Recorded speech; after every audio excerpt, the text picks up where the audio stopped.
everybody. How are you doing? This is S. Anthony Thomas. This is the S. Anthony Thomas Show, and my guest this time is motivational speaker, business owner, comedian Theresa Hummel-Krallinger. Now, what do we talk about? We talk about comedy, her many successful business ventures, and of course, motivational speaking. In fact, she even gives a sample of her motivational speech on the show, and you get to hear it. And I heard it, and I'll be honest with you, right after she stopped talking, I'm going to tell you the truth, I actually built a wing onto my house using a straw and some gum I found outside. It's that good. Yeah, I said it. So stop listening to the intro. Let's do the show, right? Are you ready? Of course you are. Let's do it.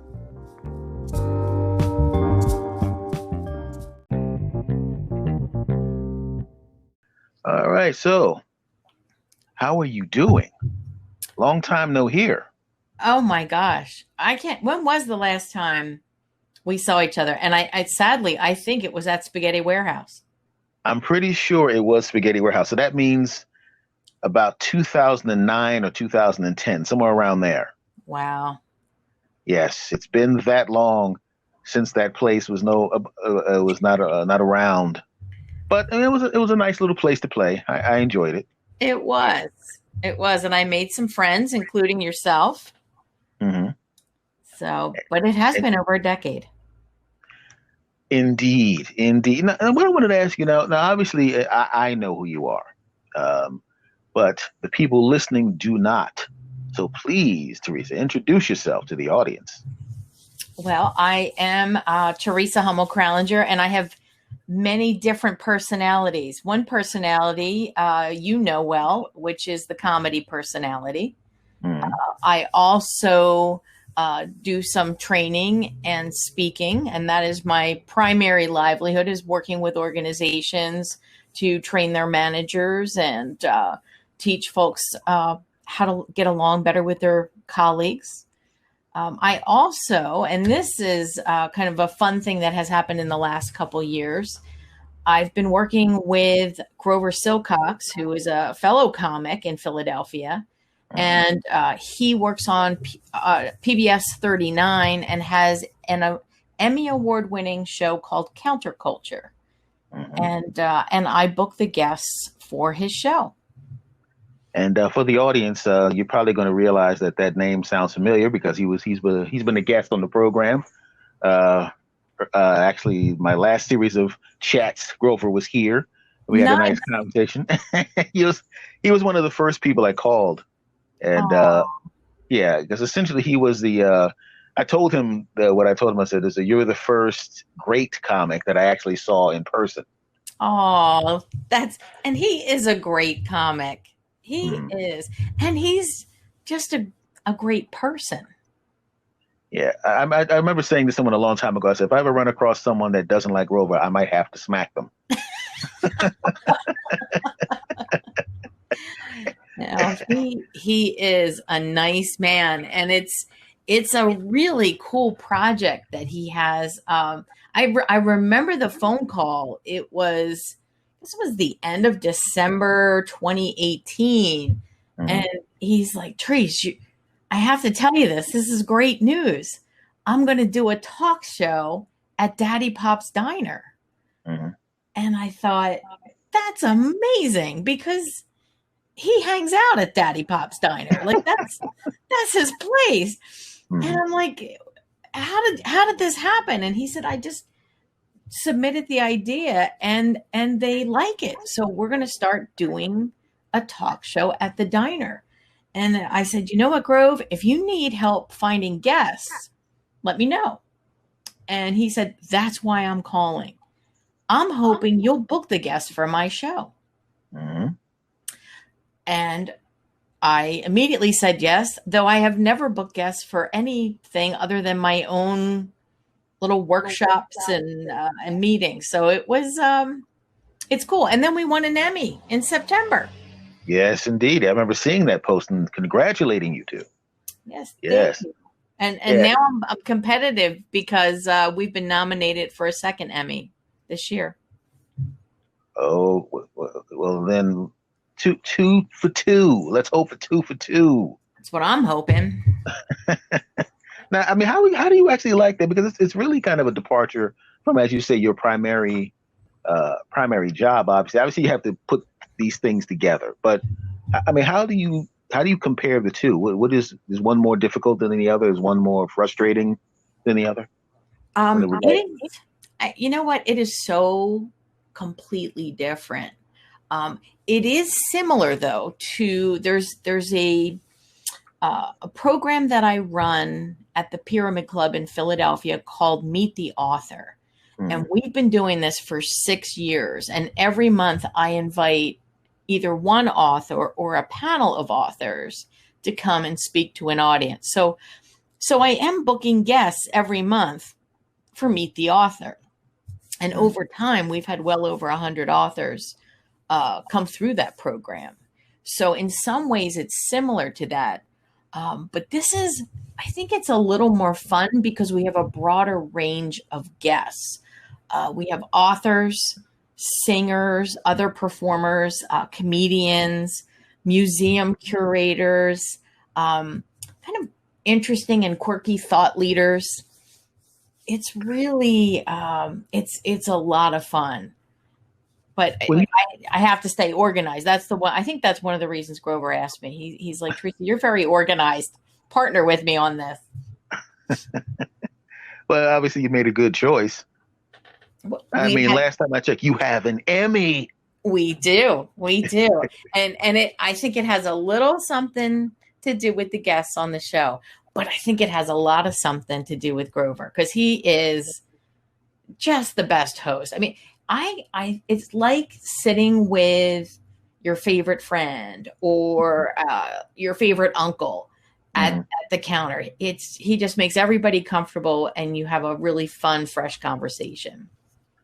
Now, I want to ask you about the Meet the Author at the Pyramid Club. Now, that is pretty interesting because I know that essentially you have people that just know how to tell stories. You know, the simple fact that they've obviously written a book, and when you have the authors in, I mean, how do you decide who you want to bring in? What type of author you want to bring in? Do you actually maybe interview them yourself, maybe like a pre-interview before you decide who to put on the program? I do. So you are right on track. That is, I usually talk to each author before I bring them in because first of all, I have to make sure they can talk to an audience for up to an hour, right? You know what I mean? So like some people can write a book, but they may not be able to talk to an audience for up to an hour, or we may not want to listen to them for up to an hour. So there is a little pre-screening.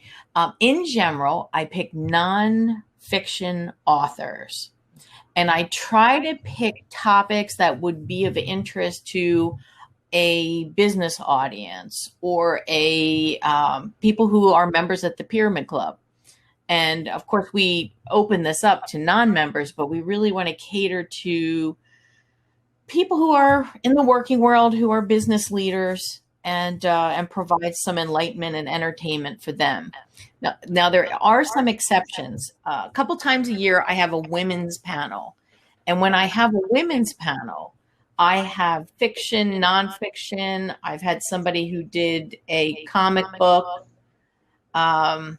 Yeah, so that's when I open the reins a little bit when I have the women's panel. But for the most part, nonfiction, but interesting stories, interesting lessons. Yeah, so how quick? I just want to ask you because I know that the simple fact that you have well over a decade's experience as a comedian that has to inform your ability to see who will be able to entertain an audience for an hour because you know how to do it yourself. Right. Well, I just think they need to be able to, frankly, share their story in an interesting way. You know, the worst thing that could happen is have somebody come in with a slide deck and read their slides. You know, that would be a nail in the coffin. That would be terrible.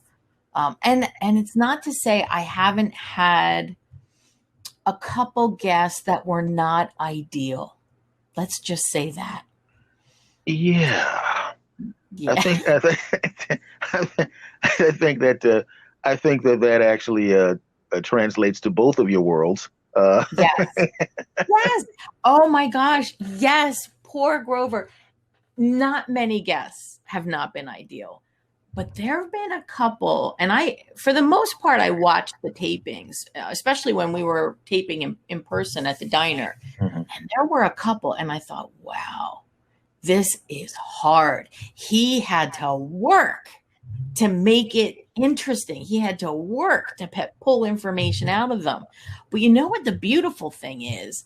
Editing. Ah, indeed. Yes, I Uh, do.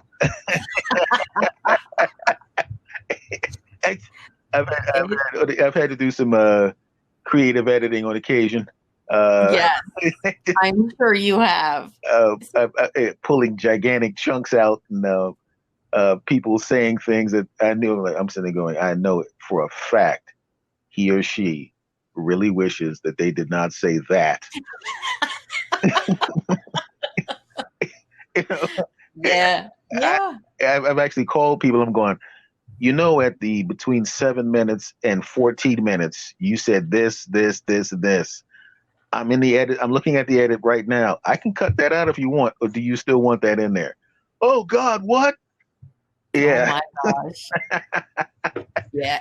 Editing is a beautiful thing, my friend. And it's funny because I don't come from a television background. So like I knew they did editing, but I don't think I really paid much attention to it. Mm-hmm. But once we started doing our show and I saw what our editors did, I actually sent a note to the guy who did the editing and said, like, what you do is magical. It is magical. Mm-hmm.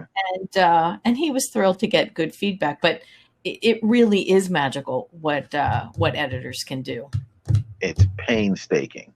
It is. It is. I don't have the patience for it, but God bless them. Yeah. Now, tell me about High Five Performance. So High Five is a company that I started way, way back, really the tail end of 2001. I had worked for Prudential Financial for 18 years. And so I was quite the corporate chick. And at that point, frankly, I was ready to go, and I knew they were going to do some reorganizations, and I was kind of hoping my number would come up. Mm-hmm. And in fact, it did, which was nice because after 18 years, I got a little pot of money and a nice little goodbye from folks and started this company. And my intention out of the gate was to work with companies to make performance management less painful. Mm-hmm. Have you ever worked in a company? Yes. Did you ever get a performance appraisal, Anthony? Yes. They were all good, but it's still nerve wracking. Yeah, it's like not a delightful process. It's even if it's good, it's not delightful. And frankly, for the amount of money we spend on performance appraisals and that whole process, I really highly doubt we get return on investment as companies. So my thought was, that's what I'm going to do. So that's why I named it High Five Performance, because I wanted to focus on the performance management process. And I still do some of that work. But as it turns out, most of what I do is helping managers be better managers, helping leaders be better leaders, going into organizations and helping them create the culture that is in alignment with their strategy. Some companies want to get on a best place to work list, and I can help them tweak the culture and put things in place so that they can make those lists. It is the best job in the world, and I cannot believe I get paid to do it. Yeah, I mean, I read Good to Great. I read that book. Jim Collins. Yeah, and it's one of my favorites. And I'm always fascinated by the culture of a business and how the trajectory of the business can be altered by the actual culture in the business. You know, Yes. you have the because if you have a leader that's not effective, you don't have the ducklings following behind you. It's like you have to herd them, and there's a lot of energy that can be drained off of moving the company forward, moving the business forward, moving the culture forward when you're having to break up fights, people aren't doing their jobs, and obviously motivational speakers and people that come in and that can assess the situation and see the weak spots. Now, when you go into a business and this is a business that you want to work with and that that they come to you and they ask for your help, how deep of a dive do you do into the business before you can figure out exactly what these people need to do to alter the culture for the best result for the business? Wow. There's a couple ways. It's interesting. I usually don't get hired to come in and work on their culture. Mhm. I end up working on their culture, so it starts with, we need management training. Would you come in and train our managers? So of course I say yes. I've got a lovely curriculum. I work with them to decide what topics they want to cover and how long do they want the classes and how many people. We get all the logistics done. So now we go in and we're training their managers. And I'm training them based on best practices, right? Mhm. Based on what do the best companies in the world do? What do the thought leaders recommend? What have I personally seen work? So that's what I'm teaching them. And then I start to hear from them, oh, we can't do that here. We can't do that here. Oh, okay. Why not? Yeah, that would not work here. So I start to get a sense of their culture in these management trainings, because you'll hear them respond with either we can't do that, or yes, we do that, or we do that, but our leaders don't do that. So you're starting to get a feeling of that culture in the workshops. And then I do exercises. One of the exercises that I love to do is, what are the beliefs in the organization? They don't have to be true, but what are the beliefs in the organization that people hold that will impact your ability to achieve objectives? What are the beliefs people hold? Oh my gosh, that's a powerful exercise. Because the beliefs don't have to be true, but the fact is people believe them. And because they have that belief, it drives their behavior. And their behavior is driving results. So it's powerful. I always take the organization back to, what are the beliefs in the organization? How is it actually talking to the managers? Because, I mean, do you go a level below the managers and talk to the day-to-day workers when you do an assessment of a business like that? Do you ever bring them into the room and talk to them as well? Usually they're the next ones that are trained. So the managers come first, and then they ask me to train some individual contributors. And then I get some more reality with them, because their perspective is sometimes different. Sometimes different. That's a very nice way of putting it. Because I've taken a similar training when I worked in a couple of big businesses, and I know when the managers were getting trained, and I know what they said, because obviously we stood by the door like, let's listen to what these managers are saying, and and we're sitting and looking at each other like, what is she talking about? She's never done that. She's never done that. I can't wait till they asked us, and then they would ask us, and then we would tell them from our perspective, and it was like that classic movie Rashomon, where it was like everybody has different perspectives, and the truth is somewhere in the middle of it. And because when you said what you were saying, I was listening to you, and it was bringing back memories of trainings that I had to take when I was there, and because that's what I wanted to ask. Is that when you're talking to the actual managers of the business, they're used to telling people what to do. Yeah. And the people who work for them are used to being told what to do. And I've noticed from what I've seen, and obviously you would have more experience with this because this is what you do. I've noticed that from what I overheard by eavesdropping,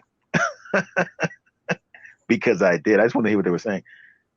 The person who was trying to help from the outside got way more pushback from the managers. The people who were underneath the managers, just like, Yeah. look, I'm make more money. I'm trying to be better. And the manager, I'm used to telling people what to do. And this Right. person's coming in. What do they bring that person in? I know what I'm doing. And then you have to deal with that. Yeah, but you know what? I love that. I love that. I want the managers who are going to come in with their arms crossed, not want to make eye contact, and say to themselves, this is an hour of my life I'll never get back. I want those managers in my class because we're going to start to get into some stuff. And the question is, are you getting the outcomes you want? Are people getting the work done? Do you have issues with attendance? Do you have issues with quality? Do you have issues with people meeting productivity standards? If you have issues in any of those areas, that's your job as a manager to fix them. Now, if you don't, if work's getting done, quality is good, productivity stats are hit, you don't have people are showing up for work, by all means, continue on your journey. But most people have stuff. They have stuff they need to fix. And those are the managers I can win the love with because it's a pain point. It's a pain point with them. Aren't you tired of having to refill slots because people keep quitting or posting out of your department? All right. I keep seeing some of the managers that I had one manager. There were two, and I was one of the top. I was always one of the top 5 salespeople. There were 2 managers. One manager, you know how you get your script, and then you talk to this person you're trying to sell something to. They have their objection. Okay, when they say this, you say that. They have the flow chart next to your computer. And one manager just wanted me to stick to that. And then I went from 3 to like 15. Right? The next manager comes in and goes, what were you doing to get to 3? I go, this. And he goes, then do that. The heck were you doing? Why would they? And I went back to doing what I was doing. And keep in mind, I was always ethical. I never lied. I always made sure that everything was above board, which is why my sales always stayed on the board. Even and then they would monitor us, and I would get 100% assessments on my sales because I never faked anything. But the other manager had a specific set of rules to follow, even if they weren't working. Oh, wow. I would struggle with that. I struggle with it because every time that person would come in, my paycheck would be lowered by about 35% every time. And then that's the thing I was wondering about it because I always liked the Deming principle, Ricardo. Yes. That made sense to me. And sometimes managers do not have the patience, and let's be honest, the staff sometimes, salespeople, marketing people, they don't have. It's like when I look at what Jeff Bezos is doing, and same thing with an Elon Musk, where they sit back, they have a combination of CEO thinking, meaning this is what I want overall, but they also have just enough put your nose to the grindstone and push this boulder up the side of a mountain in them, which is why they're where they are.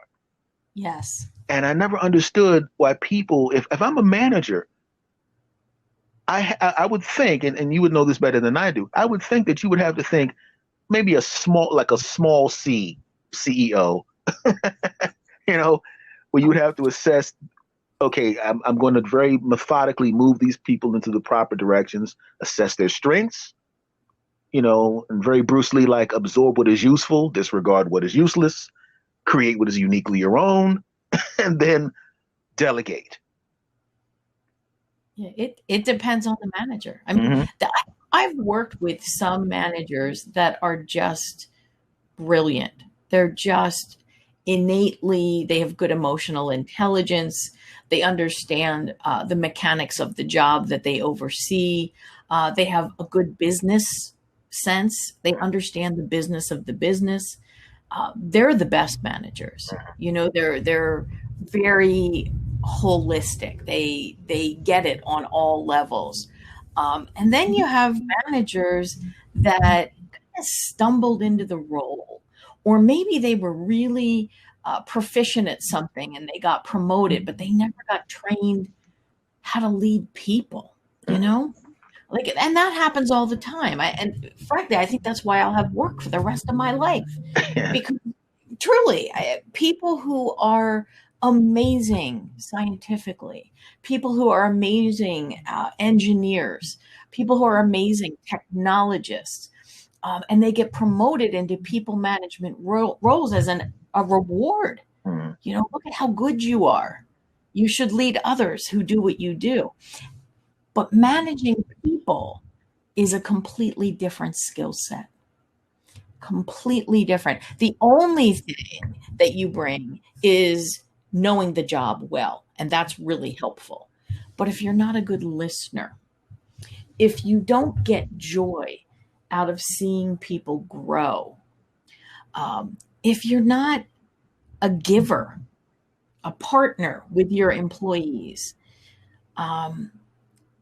it's going to be a really sad job. It's not delightful. This is why I tell people, if you're really proficient at what you do, before you push for that management job, ask yourself the question, is that what I really want? Do I really want to manage people? Will that give me joy? Because I'll tell you, sometimes it's really hard. Sometimes you get a clunker, you get an employee that is just so difficult. And even if you are a good manager, you've tried everything and they just make your life really challenging. That Think about that. Yeah, I mean, it's really weird. I was just thinking when I was, well, I was thinking that is essentially you are the equivalent of, you know who Gordon Ramsay is? I know Gordon Ramsay, not personally, but yes, I know who he is. Okay, it's like you're the star of Teresa's. I forgot the name of that show where kitchen nightmares. He's in the kitchen. Kitchen nightmares. You know, where you walk in and you see something and you know how to fix it, but you just have to convince these people, listen, I've done this before. Yes. I've shown up at a business. They've listened to what I've said and they've seen the result. And it's like when you watch the program and he comes in, guy's got Michelin star restaurants all through Europe. And some person, I know what I'm doing, even though my business sucks. It's exactly what it's like. That's exactly what it's like. And you know how hard it is to drive change with people who don't recognize they're the problem. Mm-hmm. It's hard.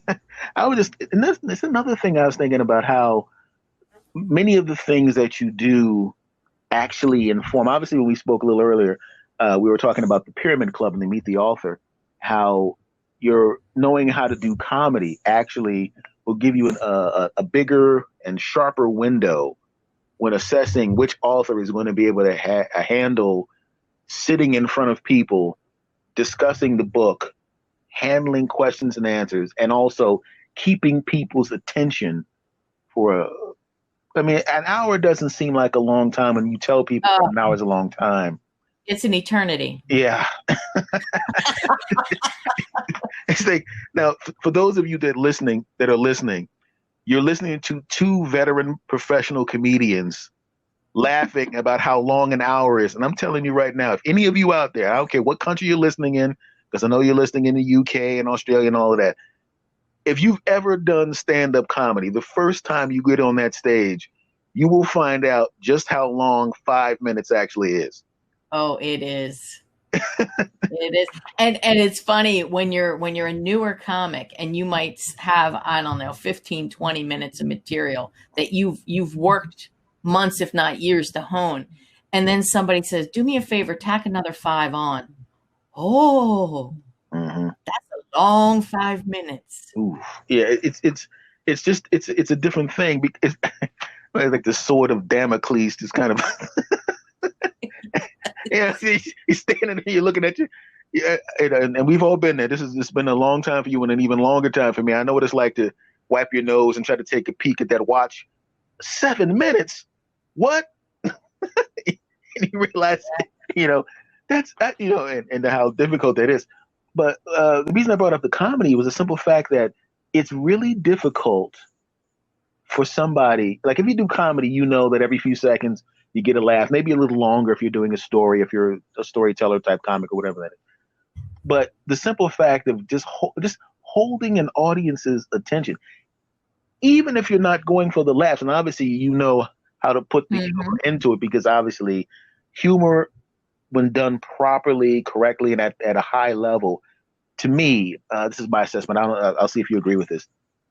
It's very similar to music insofar as it literally kind of lifts the audience up, and and like a wave just kind of moves them, from point A to point B to point C, and then they look at the clock and they realize it's been 55 minutes, and they can't believe it. Like, that was it. It's really some people say you're born with it.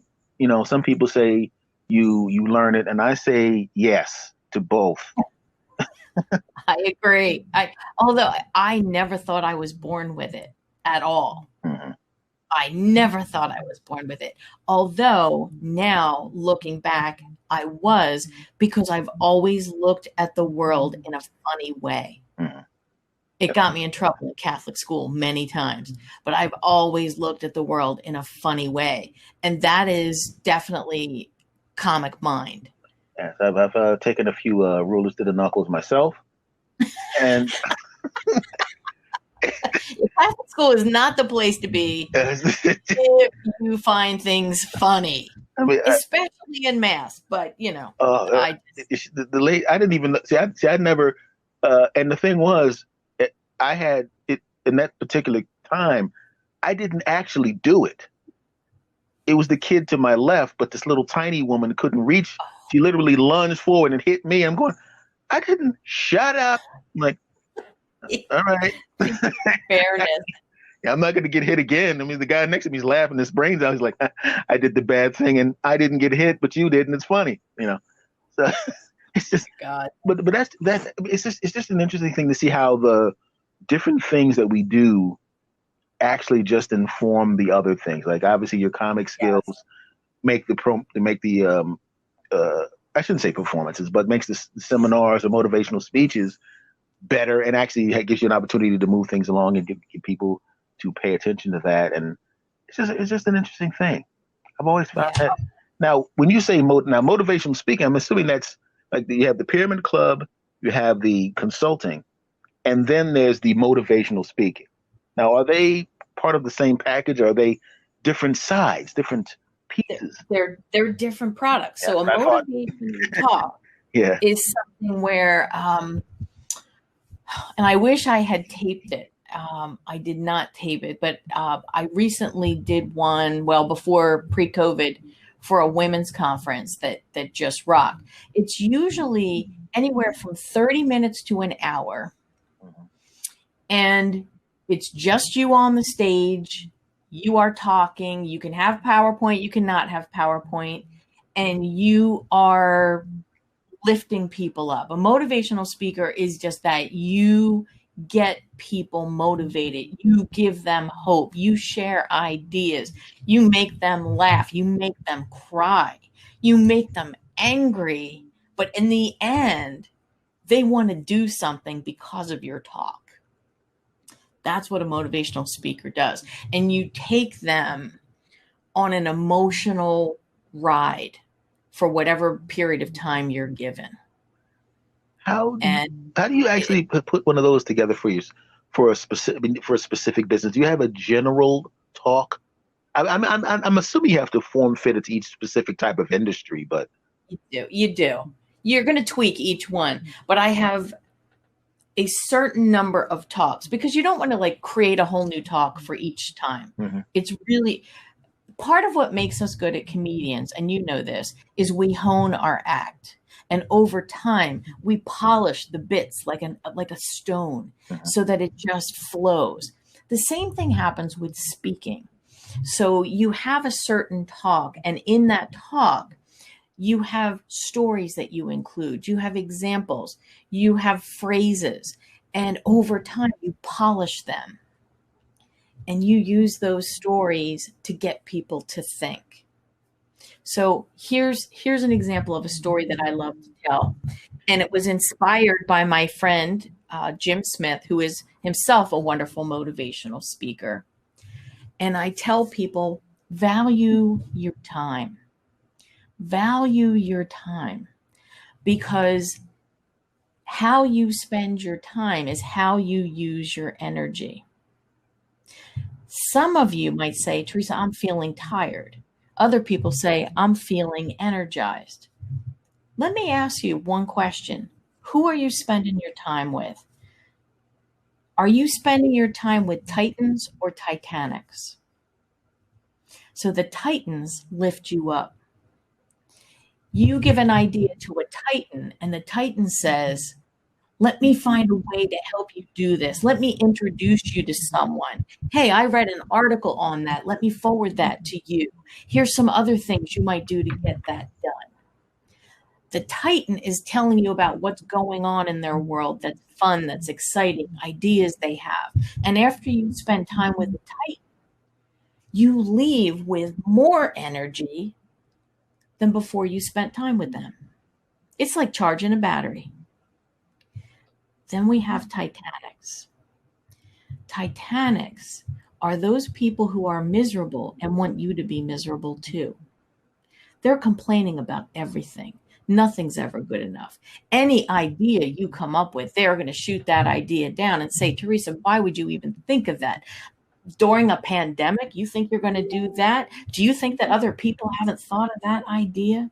They're going to talk about aches and pains and failures and government and sadness. And after you spend time with the Titanic, you have less energy than before you spent time with them. So I'm going to ask you two questions. The first question is, who are you spending your time with? But the second question is more important. Which are you? Which are you? So there you go, my friend. There's a story. I'm sorry, I was too busy bench pressing this car while I was listening to you. How pumped up I got. I was ready to say, repeat that story so I can put this thing down. It's getting heavy now. That's an example, man. That is something you weave into a speech that gets people to think. Because I'm telling you, people are sitting there and they're thinking, damn it, man, I hang with a bunch of Titanics, or I know who the Titans are in my life. I got to schedule more time with them. But I love asking that question at the end. Which are you? People break eye contact. Because I'm sitting there going, very, very great. This is a great story, legitimately, and very sticky because of the Titan and Titanic. Very sticky. Yeah. So that's the way it's going to stick with him. And I'll be honest with you. I'll be honest, and I'm not even kidding with you. I wanted you to tell one of those stories mainly because I know there's going to be a lot of people listening to this. So I want the people that are listening to this to understand and, to be motivated as well. Because I know that when you hear what you just said, Titans and Titanics, it's an amazing thing, and it will stick with people. I know. First of all, not only did I just bench press my car, but I just completely abandoned my entire family. Can't take any. I had to dump those losers. Here's what I tell people. I know what you're thinking. You're thinking, oh my God, my family members are Titanics. I'm not asking you to cut them off. What I'm asking you to do is manage your time with them. Manage your time with them and supplement time with people are Titans. That's what you have to do. You have to. It's like growing a garden, right? If you just leave a garden go, a bunch of weeds pop up invariably. So you have to tend to your mental garden. You have to tend it, and you need to purposely plant. Like you are a positive person. You're an intelligent person. I'm going to leave this discussion energized for having spent time with you. I need to purposely bring people like that into my life so that my energy level is higher. I just want to say, you should have taken what you just said and added it to the speech that little story, because while you were talking, I just texted a whole bunch of family members and told them to F. I just said, hey, F y'all. And then now you tell me I could have just managed my time with them. You could have just managed your time with them. Oh, God. Why did you do this to me? Yeah, you got to hear the whole talk, man. You got to hear the whole talk, and it was out of context. Man, audience members, listen. Don't do like I do. I just mass text everybody I know and tell them to go to heck. And Theresa ruined my life just now. But even though she helped me out as an individual, I now have no family and friends because I just got rid of all of them. And I think you've got lots of titans in your life. You must. I have to ask you, and it was funny because all day I was thinking about our interview. I need to know. I have to interview you, dude. What's going on? Like, you left Philly. Mm-hmm. You're on the West Coast. Like, how did that all happen? What are you doing? I went to the West Coast, and it was really weird. The weird thing about going that far from home is, on the East Coast, everybody knew who I was. I go to the West Coast, and nobody knows who I am. So I go there, and the thing about I'm back in Jersey now, but the thing about the East Coast is, if you're good, that's pretty much all you need to be. If they see you do the job properly, they're like, oh, he's good. Book him everything. Book everything. Get it. All the bookings. All of them. In California, what it is like, yeah, you're great. Yeah, standing ovation, blah, blah, blah. But you don't fit a sitcom we already have written. So no matter what the audience reaction, we don't really care. Wow. Yeah, so it's like, yeah, standing ovation, blah, blah, blah. You don't look, and so I was there, and I enjoyed being out there. A couple of, in some personal relationships that didn't work out well, and but I'm back here, and I started to do the podcasts, and I had been away from comedy for a while, and I just was writing a new act. I put a new act together, and I was about to go back out to go knock off some rust from this act. The podcasts are successful, both of them. I want to knock the rust off this act and get out there. And the next thing you know, C-19. Oh, wow. So you're in New Jersey. When did you move back? I moved back, let's see, right around when you started doing comedy is when I got back the first time. Yeah. Oh, but I thought you had moved out there since then. So you've been in New Jersey. I moved back twice. Okay. It's like all of a sudden, I didn't really see you anymore, but I knew you were doing stuff because we were connected on Facebook. Mm-hmm. Yeah, I just wanted to come back to the East Coast, mainly because, quite frankly, here, all the things are just stacked on top of each other. All the clubs are packed close together. New York is 40 miles from here, So okay. So essentially, I'm very, very close to a media center. One of the things, you have to be close to one of them. And I have a lot of friends up in New York. So when I go back up into New York, I'll be able to click right back in because, hey, he's back. And then it'll be, like I never left, Nice. And that's why. But it's just a really weird thing to start out down in Philly, because starting in Philly when I started in the 80s, the audiences were very, very similar to Showtime at the Apollo. Insofar as you got 3 seconds, I better at least be smiling. If I'm not smiling, you're not going to be smiling, And so I grew up in the culture of that. Go to LA, it's a whole different thing. It wasn't necessarily specifically about merit. It was about a lot of other things. It was more show business. And I wanted to do comedy. I wanted that, whatever I was going to do, I wanted to do that so more people would know who I was, so they could come see me do comedy. That was basically my motivation. So are you performing in New York, or you're just about to start performing and then the COVID hit? I was just about to start performing again in the COVID. I was going to see what I was going to do was go back down to Philly and smack it up and work on the material a little bit. Because I'm known, obviously that's my hometown. So Sure. go down there and there's enough comics down there that know me where I could just go, hey, where's the stage time? Oh yeah, come do 5 minutes, come do 20 minutes, come do, and it would be really, really easy. It still will be when this is over. I'll just pick up the phone and, people have been calling me anyway. So I'll just go, yeah, sure. And I was just about to go out. And then the next thing you know, I can't go out of the house because no one can go out of the house. Right, right. Well, I will say this before COVID, and I'm sure things will go back to some sort of normalcy at some point in our lifetime. But I cannot predict a date. But I think Philly was having a resurgence in comedy over the last couple years. There's just like a lot of really cool, frankly, younger people that just have a hunger for it. And they were creating open mics and opening rooms. And there really was a resurgence for stand up. And I was so happy to see it. But yeah, so it's kind of blown out of the water now, but it'll come back. Yeah, I mean, it's one of those things where a lot of people were moving back into the area, and so like, they were kind of reclaiming.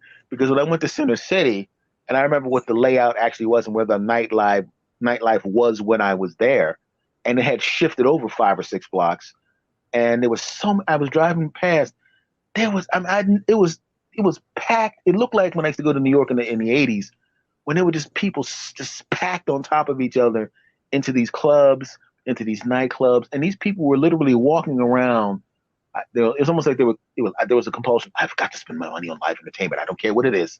Somebody stand in the street and juggle something. You know, I've never seen it. And they were just a bunch of people with the money that just wanted to spend. Like, I came out to spend this money. Somebody do something. And because remember when we met at the Spaghetti Warehouse, I was telling them, I said, guys, you're not really competing. The guy goes, "Oh, it's Anthony. How do we compete with helium?" I go, first of all, you can't compete with helium. Right. That's an A club. It's yeah. Yeah, and well, the other thing I said about him was a simple fact. I said, first of all, you remember the Spaghetti Warehouse room? And for those listening, the Spaghetti Warehouse it's a rock club now, by the way. But the Spaghetti Warehouse, it is. Yeah. It is. I've been back since. It's really kind of strange. It's weird looking at it. And yes, it was a family style restaurant that had a room in the back that they would do plays in, and we did comedy there. And actually, after a while, I started to manage the comedy room back there.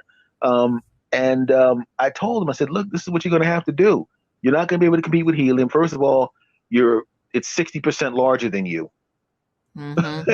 So you're not going to be able to get that. I started going, okay, because I don't think he thought that I was going to actually answer the question. I said, you're going to have to knock this wall down. I was telling him what he needed to do construction-wise, and he's looking at me like, oh, he's actually going to answer the question. Right. You're like, as a business person, here's what you would need to do if that is really your goal. I said, it's going to cost you about $15,000, $20,000. Ooh, what is that my BlackBerry? And he got him, ran out the building.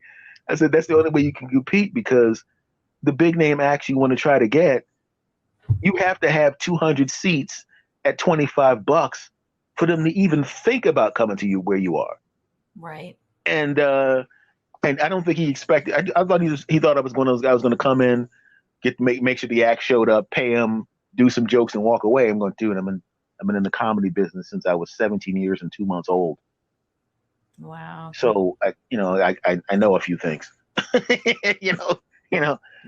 So, but that was just an interesting thing, and I really look forward to it, because I don't know whether or not it's a subconscious thing, but there's something about going down there to where I was born and raised, where I started, and it's something about I want to restart there. I don't know why, but there's something about, because obviously the clubs that I did in the 80s are long gone. They're like they're either there, but they're in another form. It was one club. The club I did the first was called the Comedy Works on 126 Chestnut. That's legendary. Legendary.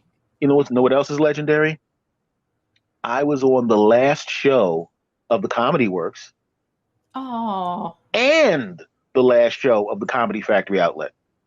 wow. I was like, That was the end of an era, because that was really the era of comedy in Philly being at its peak. Like, you could make a living as a comedian in Philadelphia in the 80s. mm-hmm. You could, and people did. And I love to talk to the comics who were part of that scene, because they light up, and the stories they share, you can tell it was the best time of their life. Yeah, and all the comics you're referring to are all my friends. Yeah. Because yeah, Jim Daly. yeah. I mean, these essentially those were my big brothers and sisters, because they were like 20, they were in their 30s and late 20s, and I was 17. So it's like they all kind of. That's what I told Grover. I said I was just some stupid kid, showing up thinking I had a couple of minutes, and I saw you on stage. I'm going, yeah, I'm leaving. Yeah. I'm never going to be that good, and so good. They were all, and you know what's fun? They're still good. Grove doesn't do it as often, but every now and then we'll get a show together, and he's still good. Jim Daly is still good. They're just classic. They're timeless. It's awesome. Yeah, well, the thing is, they were good. They were all good when I started, so they were already good 34 years ago. Yeah. So so if you're already good 34 years ago, and it's like, it's almost like I could, even now, I haven't done obviously I've looked at my notes and rehearsed and stuff. I could walk on stage right now and do a half an hour, no problem, no effort, because that's based after you've been doing a certain amount of time. After you get past the 10-year mark, you can do a half an hour material very, very easily. I could do longer than that, obviously, because I've been doing it 3 decades. But you know what I'm saying. And it's just a weird thing. But the funny thing about it is, it was just about to pop again, because down there they have Helium, which is the A room, and then they have an A+ room, Punchline. Punchline, excellent room. And because I did the Punchline in San Francisco, and that place was, they know how to run the club. I'll just say that. They really know how to run a club. My friend. Now, we were almost done here. I just want to say, first of all, I want to thank you for doing the show. That's the first thing. Oh my God, I was so delighted that you reached out. We definitely need to catch up beyond this show. I now that I know where you are, what you're doing, I will be in touch with opportunities. Okay. And now, once again, tell everybody where they can see you, where they can contact you. I will leave links on in the show notes, obviously, but one more time. So the way we started was, there's the many faces of Theresa. So if you're looking for corporate work, management training, work on organizational culture, you'll go to highfiveperformance.com. So it's High Five Performance, HIGHFIVE performance.com. That's my primary job, and you'll find all kinds of information there. Meettheauthorpc.com. If you would like to participate in one of our author events, right now, anybody in the world can come to one of our author events, because we're doing them virtually. In fact, we have one tomorrow night with my good friend David Newman, who is going to talk about the business of speaking and how to get work as a speaker. He is a wonderful, wonderful speaker, and I know that hour and a half is going to go fast. So that's meettheauthorpc.com. For the comedy, Theresa, Facebook, Theresa HK Stand-Up Comedy. And I actually have a live show this Saturday night, believe it or not. We are outside. We are in Berwyn. And I'll be with my friend, Corey Alexander. And that show is posted on Theresa HK Stand-Up Comedy in Facebook. So there's 3 ways to find me. I'm on LinkedIn. If you want to connect on LinkedIn, I'm happy to connect you. Just let me know that you heard me on the show, and I would be happy to connect. All right. My friend, it's been a delight and a pleasure. It went fast, man. I can't believe it. We know each other. Do. And we picked up right where we left off, which is awesome. So, dude, I'll be in touch. All right. Thank you. Much appreciated. Take care. All right. Bye-bye. Bye-bye.